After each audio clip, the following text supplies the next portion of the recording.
လောကမှာကိုချမ်းသာဖို့အတွက်သူများဒုက္ခပေးတဲ့လူတွေမရှိဘူးလားရှိပါဘူးဓမ္မများတယ်ကိုချမ်းသာဖို့အတွက်သူများတွေရဲ့အသက်တွေကိုတတ်တယ်သူများတွေရဲ့ပစ္စည်းဥစ္စာကိုလူယူတယ်သူတစ်ပါးအကျိုးစီးပွားပြတ်အောင်ဖျက်ဆီးတယ်ကိုကျိုးစီးပွားတစ်ခုတည်းကိုကြည့်ပြီးအများအကျိုးပျက်စီးအောင်လုပ်တယ်ဆိုတာအဲ့တော့ကိုကျိုးစီးပွားရရင်ပြီးရောဆိုပြီးတော့မမှန်ကန်တဲ့နိလန်းနေနဲ့ချမ်းသာဒုက္ခကိုရှားနေကြတာဒီကနေ့ခေတ်ကမ္ဘာလောကကြီးမှာပို့ပြီးတော့များလာမတရားတဲ့နည်းနဲ့စီးပွားတွေရှားလာကြတယ်စိတ်ဓာတ်တွေကဘာဖြစ်လာလဲဘသူသေးသေးငတေမာပြီးရောဆိုတဲ့စိတ်ဓာတ်မျိုးတွေမွေးမြူပြီးတော့ရှားကြံမှုတွေပြုလာကြဒါရေပုံရာအဖြစ်ကြည့်မယ်ဆိုရင်အဲ့ဒီနည်းနဲ့ရှားကြတာတွေများလာစီးပွားရှားရတယ်ရှားလိုက်တဲ့စီးပွားတွေဟာကိုချင်းတရားကိုအဓိကမထားဘူးတစ်ဖက်သားရဲ့အကျိုးစီးပွားကိုအဓိကမထားဘူးမိမိရရင်ပြီးရောဆိုတဲ့ညမစကားမှာရှိတဲ့ရတာလင်ဘာနှစ်ဖူးတိုက်တူးမယ်ဆိုတဲ့လူမျိုးပေါ့မိဘရဲ့နှစ်ဖူးတောင်မှပဲတိုက်တူးလို့ရရင်တူးမယ်ဆိုတဲ့ပုဂ္ဂိုလ်ဖြစ်လာအဲ့ဒီလိုစိတ်ဓာတ်တွေနဲ့စီးပွားရှာတဲ့ပုဂ္ဂိုလ်တွေကကမ္ဘာလောကကြီးမှာများတဲ့များလာမြတ်ဗုဒ္ဓရဲ့အဆုံးအမမဟုတ်ဘူးဒါကြောင့်မို့တရားတွေဆိုတာချမ်းသာဒုက္ခရခြင်းနဲ့ချမ်းသာဒုက္ခရခြင်းတဲ့အချိန်မှာယောဒန္တေနဝိဟိန္တိသူများကိုဒုက္ခပေးတယ်တဲ့အတ္တနောဒုက္ခမေတာနောအဲ့ဒါတို့သူများကိုဒုက္ခပေးသူများကိုညှင်းဆဲသူများဒုက္ခရအောင်လုပ်ပြီးမှခုခေတ်ပြောတဲ့စကားလို့သူများမျက်ရည်ကျမှထမင်းဝဆိုတာမျိုးနော်တစ်ဖက်သားမျက်ရည်ကျအောင်လုပ်ပြီးတော့မှထမင်းဝစားတဲ့လူမျိုးအတ္တနောဒုက္ခမေတာနော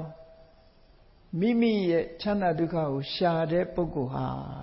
ရလတ်ကဘာဖြစ်လဲလို့ဆိုမြတ်စွာဘုရားဒုက္ခံသောနလဘတိဒုက္ခပစ္စသောနလဘတိဒုက္ခ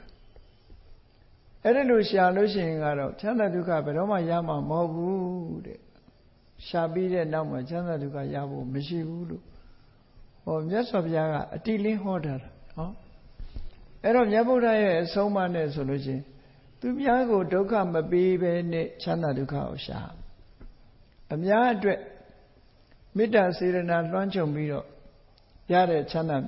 မျိုးကိုပဲမြတ်နိုးတဲ့ပုဂ္ဂိုလ်ဖြစ်ရမတရားစီးပွားရှာတာတို့မတရားအမျက်ကြီးစားတာတို့မတရားခေါင်းပုံဖြတ်လောက်တာမျိုးတို့ဆိုတာမျိုးတွေကောင်းကျိုးချမ်းသာအတွက်ဖြစ်စေနိုင်တာမဟုတ်ဘူးအဲ့တော့ခေါင်းပုံဖြတ်အမျက်ကြီးစားဆိုတာတစ်ချိန်တုန်းကသုံးခဲ့တဲ့စကားတွေပေါ့နော်တစ်ချိန်တုန်းကသုံးခဲ့တဲ့စကားတွေတကယ်ကတော့ကိုရှာတဲ့စီးပွားဟာသူတစ်ပါးကိုဒုက္ခရောက်အောင်လုပ်ပြီးရှာတဲ့စီးပွားမဖြစ်စေရဘူးလို့ဆိုတာခဏခေတ်မှာဆိုလို့ရှိရင်စားတောက်ကုန်ပစ္စည်းတွေထဲမှာကြည့်မိမိပစ္စည်းရောင်းဖို့ရာရောင်းမှန်းလှတာတစ်ခုကိုကြည့်ပြီးတော့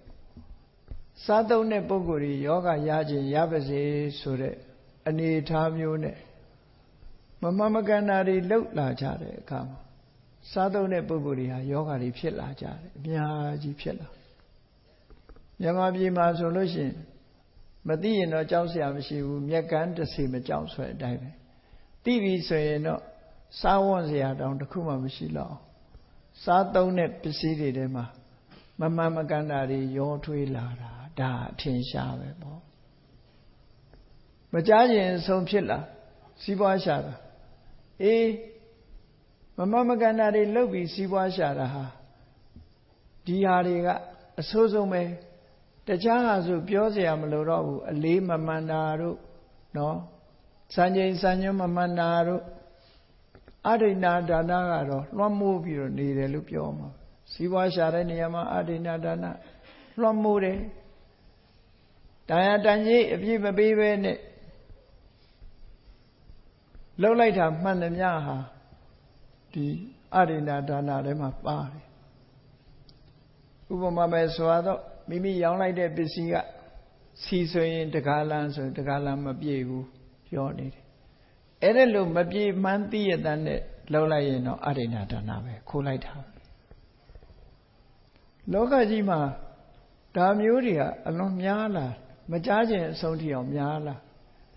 အဲ့ဒီလောက်ကလေးဒီမမှန်မကန်လုပ်ပြီးတော့စီးပွားရှာလာပြီးရလာတဲ့စီးပွားတာဓမ္မိယလတ္တတရားသဖြင့်ရလာတာမဟုတ်ဘဲနဲ့အဓမ္မလတ္တမတရားတဲ့နည်းနဲ့ရလာတယ်ဆိုလို့ရှိရင်နော်ဒီစီးပွားဟာစင်ကြယ်တဲ့စီးပွားမဖြစ်နိုင်ဘူးတဲ့နော်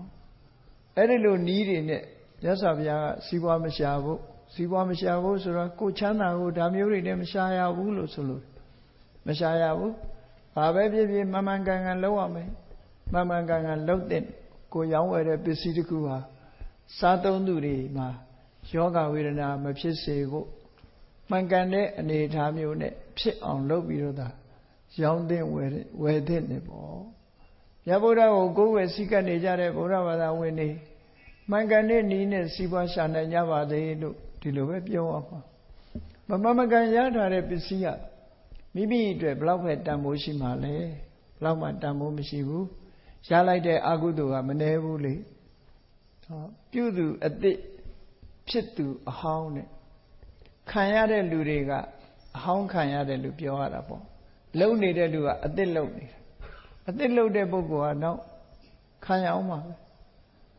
ဒီလိုခံနေကြရတဲ့အကုသိုလ်တရားတွေဟာမလွန်မကင်းနိုင်အောင်ရှိနေကြတယ်ဘာပဲလုပ်လို့လောကမှာမိမိကလှုပ်လိုက်တာတစ်ဖက်သားကိုမတရားတဲ့နည်းနဲ့တခုခုကိုချမ်းသာရေးတခုအတွက်ကြည့်ပြီးလှုပ်လိုက်ပြီးဆိုလို့ရှိရင်နောင်အလားတူမိမိဖို့မှာ reaction ဆိုတဲ့တုံ့ပြန်မှုတွေကလာမှာပဲမလာဘူးဆိုတာမရှိဘူးတနေ့တစ်ချိန်ကျတော့ကိုယ်စီကိုရောက်လာတတ်တယ်အေးအဲ့ဒီရောက်လာပြီဆိုတော့မှအမလေးအလိုလေးဖြစ်ကြတယ်လေလူဆိုတာခုချိန်တော့ဟုတ်နေတာပဲအဲ့ဒါမျိုးမဖြစ်ရအောင်ချမ်းသာဒုက္ခရှာတယ်စီးပွားရှာတယ်ဆိုတဲ့နေရာမှာမြတ်ဗုဒ္ဓရဲ့အဆုံးအမနဲ့ပဲအညီရှာတဲ့နေဈေးနှုန်းသတ်မှတ်တာကအပြစ်မဟုတ်ပါဘူးအေး950ဇတ်ထဲမှာဈေးနှုန်းသတ်မှတ်တာအသက်ကိုသေစေတာနဲ့တူတယ်လို့ဒီလိုဆိုထားတာတော့အဓိပ္ပာယ်တစ်ခုနဲ့ဆိုထားတာဖြစ်ဆိုလိုတာကအယောင်းဝယ်ရဲ့သဘောတရားဟာကိုရောင်းနိုင်တဲ့ဈေးနှုန်းကိုကိုရောင်းတာဖြစ်တယ်ဝယ်တဲ့လူကလည်းသူကျေနပ်လို့ဝယ်တာနော်အဲ့ဒါကြတော့မတရားလို့ပြောလို့မရဘူးမတရားဘူးလို့မဆိုနိုင်ဘူးဆိုနိုင်တာကဘာတော့ဆိုရင်ပစ္စည်းအည်သွေးအကောင်းကိုပြောပြီးတော့အညံ့ပေးတာပစ္စည်းကိုအပြည့်ဝကျင်ညာပြီးတော့ပေးတဲ့အခါမှာလျော့နှဲပြီးတော့ပေးတာအလေးမမှန်တာချိန်မမှန်တာဒါမျိုးတွေပေါ့ဒီလိုဆိုလိုတာ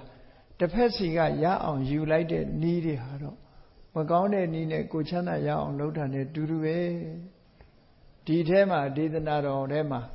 ဒါတွေလည်းအကုန်ပါဝင်သွားတယ်ပေါ့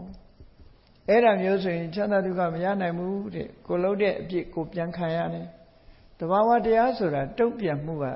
ကိုလှုပ်တာကိုပြန်ရတတ်တယ်ပေါ့တစ်ဖက်သားကိုစိတ်ဆင်းရအောင်လှုပ်လိုက်တယ်တစ်ဖက်သားကိုဒုက္ခရအောင်လှုပ်လိုက်တယ်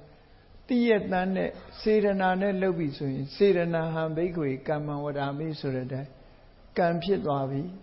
ကံဖြစ်သွားရင်ကံဟာမကြွားဖြစ်လာမှာaccumulate ဖြစ်လာတယ်ကိုယ့်ရဲ့စိတ်အစဉ်ထဲမှာဒီကံတရားတွေဟာစုမိဆောင်းမိဖြစ်လာပြီဆိုလို့ရှိရင်တော့မျိုးစေ့ဆိုတာမြေနဲ့ရေနဲ့တွေ့ရင်ပေါက်တာပဲလေကံတရားဆိုတာလည်းအကျိုးပေးရမယ်အချိန်တွေရောက်လာလို့ရှိရင်အကျိုးပေးမှာပဲအဲ့ဒီကြရင်တော့ကောင်းကျိုးဆိုတာမရဘူးဆိုးကျိုးပဲရမယ်ဒီလိုပြောတာနော်အဲ့တော့မြတ်စွာဘုရားအဆုံးအမရထားတဲ့ပုဂ္ဂိုလ်တွေကြတော့မှန်ကန်တဲ့နည်းနဲ့သူလည်းကောင်းစားစေခြင်းနဲ့ကောင်းစားခြင်းနဲ့ငါလည်းကောင်းစားခြင်းနဲ့ငါလည်းချမ်းသာဖို့အလုပ်လုပ်တာသူလည်းချမ်းသာခြင်းမှာပဲအဲ့တော့မှန်ကန်ကန်လုပ်မယ်မှန်ကန်တဲ့နည်းနဲ့ပဲမျက်မျက်နှိုးနှိုးစီးပွားရှာမယ်ဆိုလို့ရှိရင်တော့ဘာမှပြောစရာမရှိဘူးအမှန်တိုင်းဖွင့်ဟပြီးတော့ပဲဒီလုပ်ငန်းတစ်ခုဆိုတာလုပ်ရတချို့ကတော့ပြောကောင်းပြောပဲအဲ့ဒါလို့လုပ်ရင်ထမင်းငတ်မှာပေါ့လို့ပြောကောင်းပြောလိမ့်မယ်နော်မမှန်ကန်လုံးမစီးပွားဖြစ်တယ်လို့တွက်ထားကိုကမှားရွက်တဲ့အတွေ့တစ်ခုပဲမှားရွက်တဲ့အတွေ့တစ်ခုပဲမှန်ကန်ကန်လုပ်ပြီးတော့စီးပွားရှာနေတဲ့ပုံကိုယ်တွေမရှိဘူးလားဆိုရှိတယ်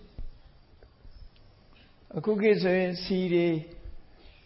တန်းဆိုပြီးတော့ပဲစီတန်းဘာစီတန်းနဲ့ဆိုပြီးတော့နာမည်ကတော့တန်းလို့ထည့်လိုက်တာပါနော်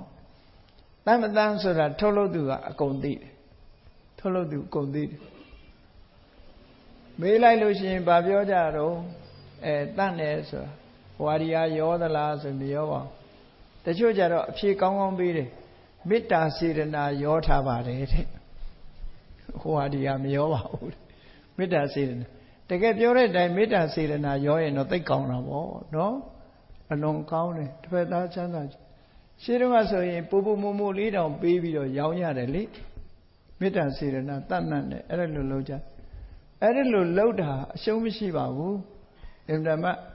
တန်ဆင်တယ်မွန်မြတ်တယ်မိမိအတွက်လည်းတဝမ်းတစ်ခါရမယ်တစ်ဖက်သားအတွက်လည်းအကျိုးရှိမယ်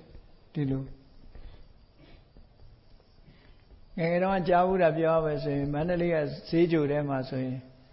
နော်မိုးဟင်းကားတယ်လာလို့ရှိရင်ဓမ္မဖိုးနဲ့မိုးဟင်းကဝါစားတဲ့နီးရှိတယ်နော်ဝါစားတဲ့နီးရှိတယ်ဓမ္မဖိုးလေးဝယ်ပြီးတော့မိုးဟင်းကဝါစားဘယ်လိုစားတော့ဆိုမုံမင်းလေးနဲ့ဝါလေးထည့်ပြီးတော့ငါပြာရည်လေးနည်းနည်းပေးပါအောင်ဆိုဟိုငါပြာရည်လေးဆမ်းပေးလိုက်တယ်မလေးငန်းသွားပြီးမုံမင်းလေးနည်းနည်းထည့်ပါအောင်မုံမင်းကများသွားလို့အရေးလေးတော့နည်းနည်းထည့်ပါအောင်ပေါ့သွားပြန်ပြီးငါပြာရည်လေးနည်းနည်းဆမ်းပါအောင်နဲ့ဆိုပြီးတော့အဲ့ဒါလို့တောင်းလိုက်တာအစ်စ်တီကြောင့်မို့လို့ဝသွားတယ်တဲ့အဲ့ဒါအဲ့ဒါလို့စားတာနာမည်ကြီးတဲ့ပုဂ္ဂိုလ်လည်းရှိတယ်စားရတယ်အဲ့ဒါလို့ဒါတော့သူတရာလို့ပေးတာတော့ကိစ္စမရှိဘူးပေါ့နော်လူစားတာတော့မဟုတ်ဘူးပေါ့အေးဘာပဲဖြစ်ဖြစ်ကိုလုပ်တဲ့လုပ်ငန်းဟာကိုအာမခံနိုင်တဲ့တန်ရှင်းတဲ့စိတ်စေတနာနဲ့လုပ်ဖို့ဒါအရေးကြီးတာပေါ့ကိုလိန်တာလဲကိုသိတယ်ကိုမဟုတ်တာလဲကိုသိတယ်လောကမှာမြတ်စွာဘုရားဟောထားတယ်လေနတ္ထိလောကေရဟောနာမလောကကြီးမှာတဲ့ဘယ်သူမှမသိဘူးဆိုတာဘယ်သူမှမသိတဲ့ပုံးကွယ်ရာအရာစိတ်ကွယ်ရာအရာဆိုမရှိပါဘူးတဲ့ပါပကမ္မပကုပ္ပတောမကောင်းမှုလုပ်တဲ့ပုဂ္ဂိုလ်အတွက်ဘယ်သူမှမမြင်ဘူးဘယ်သူမှမရှိဘူးလို့ဒီလိုထင်ရတဲ့နေရာမျိုးဆိုတာမရှိနိုင်ဘူးတဲ့အဲ့တော့လောကလူတွေကမဟုတ်တာလုပ်ရင်တော့စိတ်ကွယ်ရာမှာလုပ်လို့ရှိတာကိုကုသိုလ်လုပ်ရင်တော့စိတ်ခွေရမှာမလုပ်ပါဘူး။ကုသိုလ်ကောင်းမှုလုပ်တဲ့အခါမှာတိတ်တိတ်လုပ်တယ်လို့မရှိဘူးကြော်ညာလုပ်တာများငယ်ငယ်တော့စဉ်းစားဖို့လေအေးဘယ်သူကောင်းမှုဘယ်ဝါကောင်းမှုနဲ့ဆိုင်းမုတ်တွေထိုးလိုက်ကြတာလို့မကောင်းမှုကြဘာလို့မထိုးတာလဲနော်မကောင်းမှုကြဘယ်သူမကောင်းမှုဆိုပြီးတော့ထိုးเสียကောင်းတယ်လို့ငယ်တော့အဲ့လိုတွေးမိတယ်ပြောလဲပြောတယ်နောက်တော့စဉ်းစားကြည့်လိုက်တော့ဩကောင်းမှုလို့ထိုးတာဟာအများတာရုခေါ်ဖို့အတွက်အမျှဝေတဲ့အနေနဲ့ထိုးတာဆိုတဲ့ရည်ရွယ်ချက်ကရှိတယ်။ဒါမို့ရှင်းတော့ကဆိုင်းဘုတ်ဒီကုသိုလ်ရှင်ရဲ့ဆိုင်းဘုတ်အောက်မှာဘာပါတော့ဘယ်မိသားစုကောင်းမှုနတ်လူတာရုခေါ်စေတော်ဆိုတဲ့စကားလေးပါတယ်။အခုနောက်ပိုင်းတော့ပျောက်နေတယ်။အဲ့စာရန်လေးပျောက်သွားတယ်။မှန်နတ်လူတာရုခေါ်စေတော်ထည့်ရအဲ့ဒါမှပဋိဌာနာကုသိုလ်ဆိုတာရမှာလေ။ကိုကကြွားခြင်းလို့ဆိုင်ဖို့ထိုးတာမဟုတ်ဘူးအများတာရုခေါ်ဖို့အတွက်ဆိုင်ဖို့ထိုးတယ်ထိုးပေးလိုက်တဲ့ဖြင့်ကိုနဲ့တည်တဲ့မိတ်ဆွေတွေသို့မဟုတ်ကိုယ့်ရဲ့ဆွေမျိုးစင်ဆက်တွေဘိုးဘွားတွေကလှူသွားတယ်ဆိုရင်မိသားစုတွေသားစဉ်မြေးဆက်တာရုခေါ်ရေးကြအောင်ဒီလိုရည်ရွယ်ချက်နဲ့ထက်မူလရည်ရွယ်ချက်ကောင်းတာတွေဟာနောက်ပိုင်းကျတော့အတိတ်ပဲမသိတဲ့အခါပျောက်ပြက်သွားတယ်